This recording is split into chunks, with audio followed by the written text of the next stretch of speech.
Alan Shearer is one of those players, former players, asking for you to start. How does that make you feel when you hear that? No, really good. I'm happy people have that belief in me, because we've got such a strong team that, to have that belief in me to come in and be able to perform gives me a lot of confidence. And like I said the other day, I was chomping at the bit. I'll be ready to go regardless of my role, whether it's now or to the final. I'll be ready for whenever I'm needed. If that's the start, come off the bench, I'll come on and make an impact at some point, because I'm sure I'll be needed at some point. I've got a lot of attributes that obviously some players haven't got, and which we will need at times. So I'm in a place where I'm just staying mentally prepared and always ready to come on and perform. Have you had a message from Alan at all, either before you came out to Germany or while you've been out here? Not yet, not directly. But I've seen a lot of the stuff he said online, and he's always been complimentary of me since I've joined Newcastle. And yeah, I'm very thankful for that, because he doesn't have to always say good things, you know what I mean? I've had bad games, and sometimes he's maybe protecting me a little bit. But he's a really nice guy. Everyone loves him in Newcastle, and he's a legend around them parts. Yeah. Listen, I know you're in your bubble, and I know you're in your England bubble, so I don't want to focus too much on Newcastle, but I do want to know whether or not you all saw the fixture list come out this morning, if there was a bit of a gathering round, bit of discussion going on as to who's got who. Yeah, there was. I forgot it was happening, and I heard a few of the lads talking about it. We've got Southampton at home, which is really good. Starting the league season at home in front of our fans will be class. I love playing, and I just can't wait. It's good when you see the fixtures, because you sort of get excited. You're mainly looking at the start and the end, because you want to start the season well and, of course, finish the season well. Who have you got at the end? I haven't looked that far ahead. I can't remember. Oh, no. I can't remember. I shouldn't have asked you that without having it in my back pocket, should I really?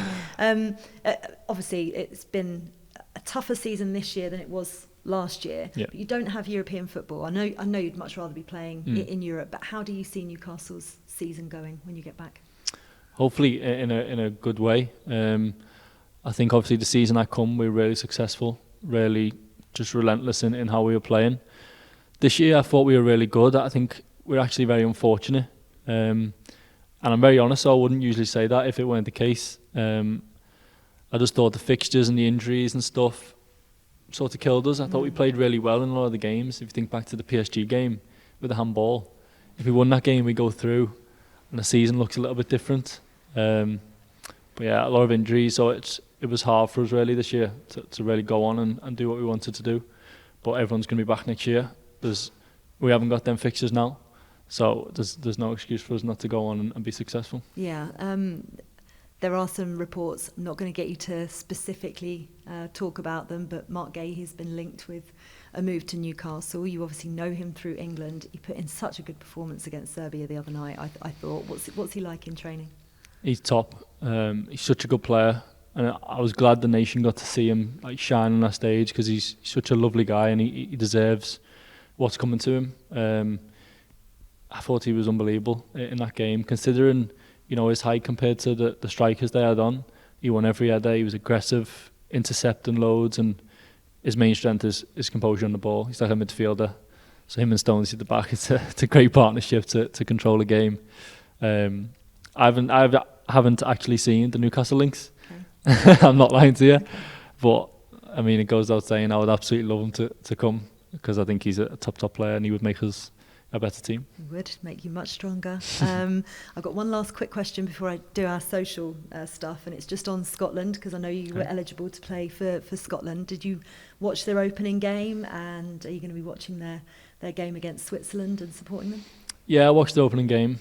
It's difficult really. I think everything that went wrong sort of did for them, and it's hard when you play with 10 men at any level. It's difficult, and when you play a team like Germany with the amount of creative and leaders they've got on the pitch, it was always going to be a tough task. But now it's about bouncing back. It's about being resilient, because Portugal drawed every game in the group a couple of years ago and ended up winning it. So I mean, hopefully they don't win it, but they've still got some hope. You'd have made the wrong choice then, wouldn't you? Yeah, I would have. No, I think difficult start, but they can definitely go on and do well.